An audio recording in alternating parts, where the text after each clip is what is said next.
Hello YouTube, my name is Nero and today we have some Call of Duty World at War. Today I want to talk to you guys about a very interesting topic, and that topic is World at War Remastered. Is it possible? So yesterday, Call of Duty World at War became backwards compatible on the Xbox One. This means that players on the Xbox 360 or the Xbox One can play this game, and they actually play it together. They combine player bases, and as a result, the player count for World at War has absolutely skyrocketed. It went from an average of 100 to 300 players to well over 7,000 while I was playing this afternoon. And while playing this game, I was thinking to myself, since I've been doing so many Modern Warfare Remastered videos here on my YouTube channel, what are the chances that World at War could get remastered in the future?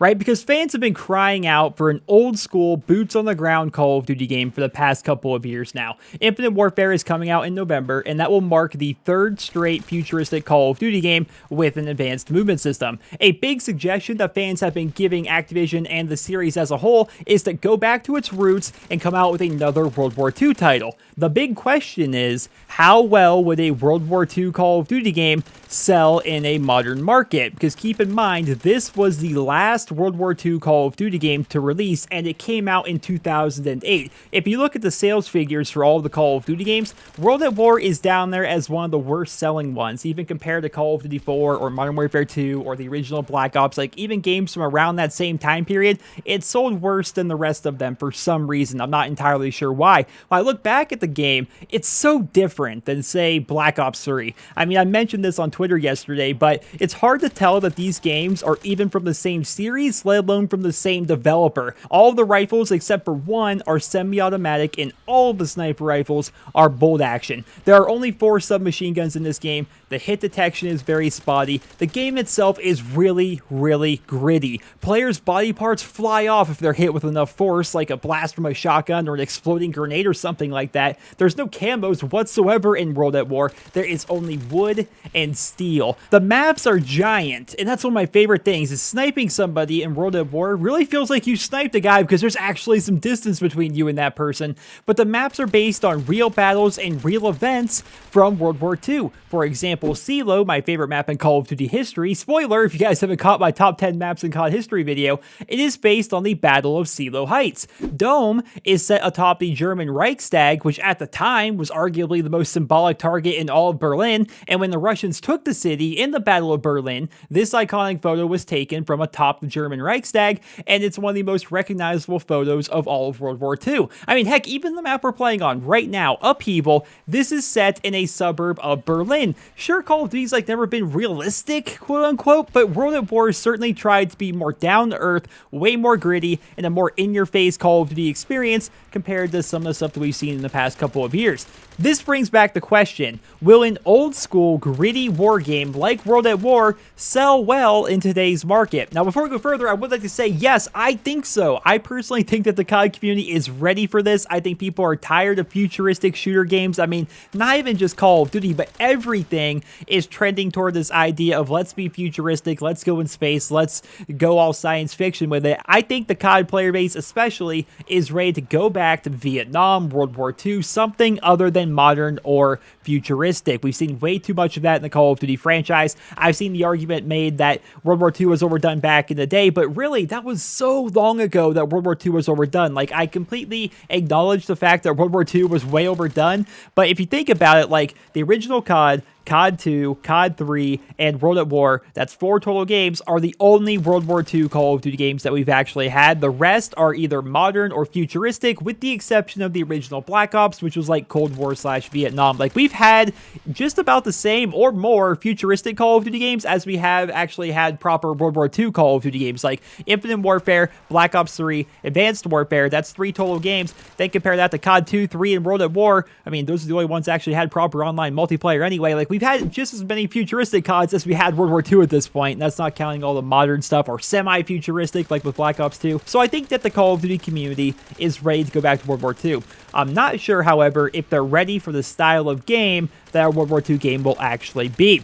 World War II was very basic with its weaponry, and I worry that that might turn off a lot of modern-day Call of Duty fans, because if you look at the game, there's only one rifle that's full auto, right? The STG-44, the old Sturmgewehr for the Germans, guns, and that's because it was the first assault rifle in history. At the time, there were no full-auto assault rifles. Like, there was a couple of prototypes and stuff like that floating around, but nothing that really saw widespread use, and that's why in World at War, where they tried to make it as true to history as possible, all the rifles are semi-automatic, with the exception of the STG. All of the sniper rifles are bolt actions. There's only a couple of submachine guns, there's a couple of heavy machine guns, and there's a couple of shotguns. Like, the weaponry itself is clunky, slow weaponry, and I'm not sure if the modern day Call of Duty fan would like that. Like, the modern day COD fan is used to running on walls, sliding, and spraying down people with like a VMP, whereas if you play World at War, sure, there are some machine guns that are full auto, but all of the rifles are semi-automatic for the most part, right? And so I wonder if that's going to turn off people. You have, of course, tanks, and I have to wonder if they were to remaster World at War, would tanks actually be included in the game? What about the map size? Like, these maps are absolutely freaking giant. My favorite map of all time, like I said, is CeeLo.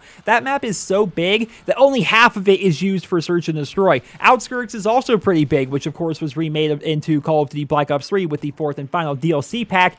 A lot of the maps, I mean, they're all very, very big. They're all very open. It's a much different Call of Duty experience. I wonder how fans would actually perceive that, and I think Activision thinks the same way. That's why I'm asking you guys, is it possible that World at War could get remastered? Because Activision knows that World at War did not sell well. You look at the stats, it did not sell nearly as well as Call of Duty 4, it did not sell as well as Modern Warfare 2, and every game after Modern Warfare 2, COD just got bigger and bigger and bigger and bigger, right? So World at War did not sell very great. It's a game that's so different than like any other game in the COD franchise, with the exception of like COD 3 and COD 2, that I wonder if fans would actually like to play a game like this. Now, I personally think it would be great if they were to go ahead and fix the hit detection, right? The hit detection in World at War is so bad. Like, oftentimes you have to lead your shots. If they were to fix that, I think the game could be really good and really skill-based, because it may not be apparent to everybody, but semi-automatic rifles are definitely skill weapons. I mean, it's a lot more difficult to kill somebody with a semi-automatic rifle, especially if like they're moving,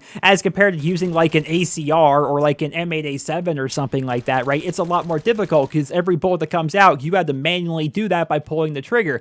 And so in World at War, if it had perfect hit detection, if they were to remaster this game and give it perfect hit detection, just awesome hit scan, like you pull the trigger, that's where the bullet goes, that would just be so good. It'd be a really good skill game, and it already was like kind of like that. Like, the hit detection, while I hate it in World at War, it's not that great. It's not always terrible, and so you can definitely have these games where you're using like a semi-automatic rifle like the Gewehr 43 or the M1A1, and you're just tearing through people, because what they did is they made it so you weren't so much capped by the fire rate of your semi-automatic rifles. You could fire these things really, really quickly, especially compared to other Call of Duty games, and as a result, if you had good aim and a good trigger finger, these rifles were really, really good. You were just kind of limited by your hit detection because you kind of had to lead your target. So I would love to see World at War remastered with perfect hit detection, how that would actually impact the maps, how much more viable the rifles would actually become, how the sniper rifles would actually perform, how the submachine guns would go, because right now they're kind of like running rampant, and they always kind of have. I mean, SMGs in World at War have always been really good.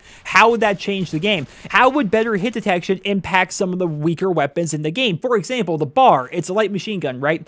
It is really bad, in my opinion. Like, I hate the gun because it shoots so ridiculously slow. It has no recoil whatsoever and really good iron sights, but it shoots really, really slow. And as a result, with the bad hit detection, you're oftentimes like shooting behind your target as he's trying to move, even though like on your screen you're hitting him. It's a bad gun as a result. How much better would that gun be with like perfect hit detection in a remastered version of World at War? How much better would the trench gun be? Because the trench gun is a pump action shotgun in a game that has terrible hit detection. It's not impossible to use that freaking thing. Like, I remember unlocking the bayonet for the trench gun and thinking to myself, you know, I'm better off just using the bayonet as compared to actually shooting this shotgun, because it more consistently will actually get me a kill. Plus, you pretty much had to be in melee range to get a one-hit kill with the thing anyway, so it was just a terrible gun. So how would better hit detection actually improve World at War if they were to remaster it? Would they have to take a look at other aspects of the game? For example, tanks. Would they have to remove tanks in a remastered version of World at War? I can go either way, personally. I'm for and against tanks. It does not matter to me. Like, if you want to remake the game with tanks in it, fine. I'm okay with that. If you want to remake the game without tanks, that's also fine. Does not matter to me. Maybe they could also look at rebalancing some of the weapons, like the MP40, which I personally consider to be the most overpowered gun in the history of Call of Duty. Like, I think a remastered World at War would be great, and it would definitely answer a lot of questions. Would fans actually like to see a proper World War II Call of Duty game, or is that just something they say because they're tired of futuristic games? Would it actually sell well as compared to the original World at War, which actually did not sell all that well compared to other Call of Duty games? Would fans enjoy the experience? That's the big question for me. Would fans enjoy an experience like this? Like, we've seen a lot of people coming back because the game is now backwards compatible, but will they stay? Because they certainly didn't stay the first time. World at War, like I said at the beginning of the video, on average had 100 to 300 players, which is less than like any other COD game. COD 4, Modern Warfare 2, Black Ops, any other game always had more players than World at War. It was like always bottom of the barrel. So I wonder, is this what fans actually want? I personally would love to see this. This is what I personally would like to have. I love this game to death. It's the game that got me into the COD franchise, so I really do hope that it gets remastered. I just wonder, will Activision take that gamble? I think we're going to learn more when Modern Warfare Remastered actually comes out, and we get to see what the sales numbers are actually like for that thing, and what the player count is like for that. And if it's really successful, I can definitely see Activision hiring Raven Software to start remastering a lot of Call of Duty games. But I wonder, would they remaster World at War before going back and trying to remaster Modern Warfare 2? That's a big question. But ladies and gentlemen, that is going to conclude my video. I feel as though I'm rambling at this point, so let me know your thoughts down there in the comment section below. Would you guys like to see a World at War remastered? And more importantly, do you think it's even possible that Activision would try to remaster it? Let me know that down there in the comment section below. I hope you guys all enjoyed the video. Drop me a rating, and I hope you guys all have a wonderful day.